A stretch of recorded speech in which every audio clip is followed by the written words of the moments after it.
မင်္ဂလာပါခင်ဗျာဒီနေ့ဗီဒီယိုလေးကတော့မလေးရှားရောက်မြန်မာတွေအနေနဲ့ဒီ Malaysia Trade Visa ကတ်ကိုလုပ်တော့မယ်ဆိုရင်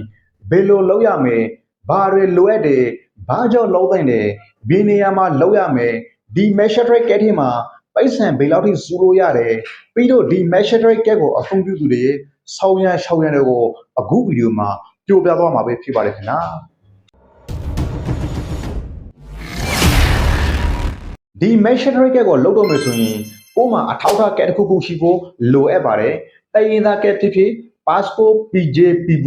ရှိဖို့လိုအပ်ပါတယ်။ပါမိတ်ရှိစရာမလိုပါဘူး။ကိုမှ passport ရှိရင် passport နဲ့လုပ်မယ်။ passport မရှိဘူးဆိုရင်တိုင်းရင်းသားကတ်တစ်ခုခုနဲ့ follow လို့ရပါတယ်ခင်ဗျာ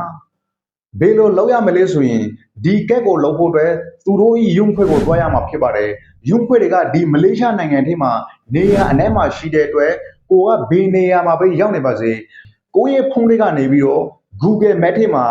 Malaysia Trade Counter ဆိုပြီးရေးလိုက်တာနဲ့မလေးရှားနိုင်ငံမှာရှိတဲ့ Malaysia Trade ရုံးတွေဟာအကုန်လုံးကျလာမှာဖြစ်ပါတယ်။အဲ့ဒီအချိန်မှာကိုနဲ့နှင်းဆက်ရရုံးကိုတွားပြီးတော့အလွယ်တကူလုပ်လို့ရပါတယ်ခင်ဗျာ။ဒီကက်လောက်ကတန်ဖို့ဆိုရင် Ringgit 40ပဲကုန်ကြတာဖြစ်တဲ့အတွက်တရားမဝင်အိုသမားတယောက်အနေနဲ့ဘဏ်ကတ်တစ်ခုကို Ringgit 40လောက်နဲ့လွယ်ကူလုပ်လို့ရတာဖြစ်တဲ့အတွက်အရန်ကိုအဆင်ပြေရှုံးမွေးလာပါတယ်။ passport စာအုပ်နဲ့လုပ်တဲ့သူတွေမှာဆိုရင်ဒွေးနောက် setting ဖြည့်ပေးထားတဲ့အတွက်ဒီ Malaysia Trade app ကနေပြီးတော့မလေးရှားနိုင်ငံ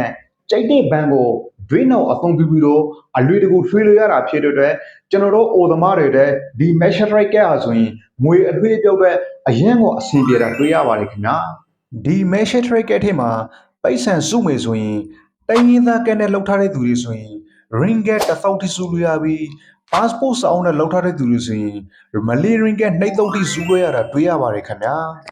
ကိုရဲ့ Malaysia Trade ကထဲမှာပိုက်ဆံထိမယ်ဆိုရင် Maybank ATM ဆက်ထိကနေပြီးတော့အလွယ်တကူပိုက်ဆံထိလို့ရပါတယ်ခင်ဗျာ Maybank ATM ဆက်ထိကနေ Malaysia Trade Visa ကထဲကိုပိုက်ဆံထင်းလေးတွေကိုကျွန်တော်ရဲ့ YouTube Channel မှာတင်ပေးထားတာဖြစ်တဲ့အတွက်ကြည့်ရှင်တဲ့သူများတွားရောက်ကြည့်ရှုလို့ရပါတယ်ခင်ဗျာဒီ Malaysia Trade ကထဲကနေပြီးတော့ပိုက်ဆံတွေကိုအပြင်မှာထောက်ယူသုံးစွဲမယ်ဆိုရင် Maybank, Public Bank, RHB Bank, Howlock Bank, CIMB Bank ကျိတ်တဲ့ ATM ဆက်ဘဏ်တွေကပိုက်ဆံတွေကိုထောက်ယူသုံးစွဲလို့ရပါတယ်ခင်ဗျာဒီ Malaysia Trade app တွေက International Transfer ကိုအသုံးပြုပြီးတော့အရှေ့တောင်အာရှနိုင်ငံတော်တော်များများကိုပိုက်ဆံအလွှဲပြောင်းလုပ်လို့ရတာဖြစ်တဲ့အတွက်ကျွန်တော်တို့မြန်မာနိုင်ငံသားတွေအနေနဲ့ကိုမြန်မာနိုင်ငံကိုပိုက်ဆံလွှဲတော့မယ်ဆိုရင်မြန်မာဆိုင်တွေကိုသွားစရာမလိုပဲဒီ Malaysia Trade app ကနေပြီးတော့ဘယ်အကောက်ကိုထည့်မှလား KP ကိုထည့်မှလားကြိုက်တာကိုထိငွေစည်းကောက်လေးနဲ့အဆင်ပြေရှိုးမွေးထည့်လို့ရတာဖြစ်တဲ့အတွက်အရန်ကိုအဆင်ပြေလာပါလေငွေရွှေခါထုံးတာဆိုရင်လေကိုကဘေးလောက်ပဲရွှေလို့စိတ်တကြက်တာပေးရတဲ့အတွက်မြန်မာဆိုင်တွေနဲ့စာမေးဆိုရင်အရန်ကိုမှဈေးသက်လာတာတွေ့ရပါတယ်ခင်ဗျာ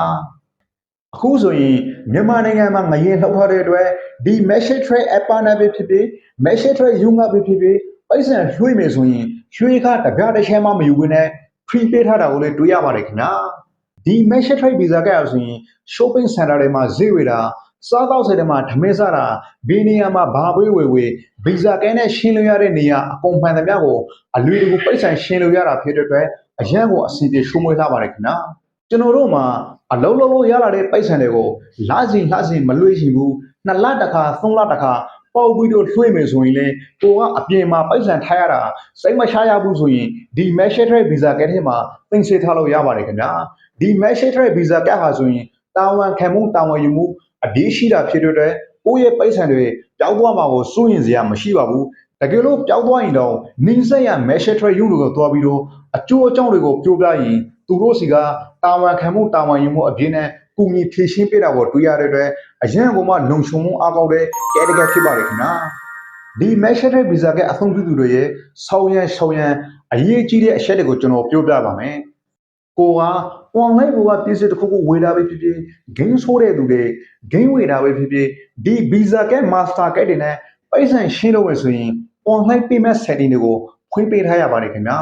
online payment setting တွေကိုဖွင့်ပေးထားမှသာကိုဝယ်တဲ့ပစ္စည်းတန်ဖို့ကို Visa က Master ကနဲ့ပိုက်ဆံရှင်းလို့ရတာဖြစ်ပါတယ်ပိုက်ဆံရှင်းပြီးတာနဲ့အဲ့ဒီကိုဖွင့်ထားတဲ့ online payment setting တွေကိုပြန်ပိတ်ထားရပါမယ်ခင်ဗျာတကယ်လို့ပြန်မပိတ်ဘူးဆိုရင်အဲ့ဒီ website တွေကနေပြီးတော့ကိုယ့်ရဲ့ဘဏ်အချက်လက်တွေကိုယူပြီး ကိုကဲထေကပိတ်ဆိုင်ကိုနှုတ်သွားတာမျိုးဖြစ်ဖြစ်ခိုးသွားတာမျိုးဖြစ်ဖြစ်လောက်တိုက်ကြပါတယ်ကျွန်တော်ငွေချင်းတယောက်ဆိုရင် online ပေါ်ကနေပြီးတော့ပစ္စည်းဝေတာဂင်းဝေတာတော့ဒီ visa ကဲနဲ့အသုံးပြုပြည့်ရှည်တဲ့အတွက်သူက online payment ဆိုင်တွေကိုမပိုက်ထားလိုက်တဲ့အတွက်သူ့မှာရှိတဲ့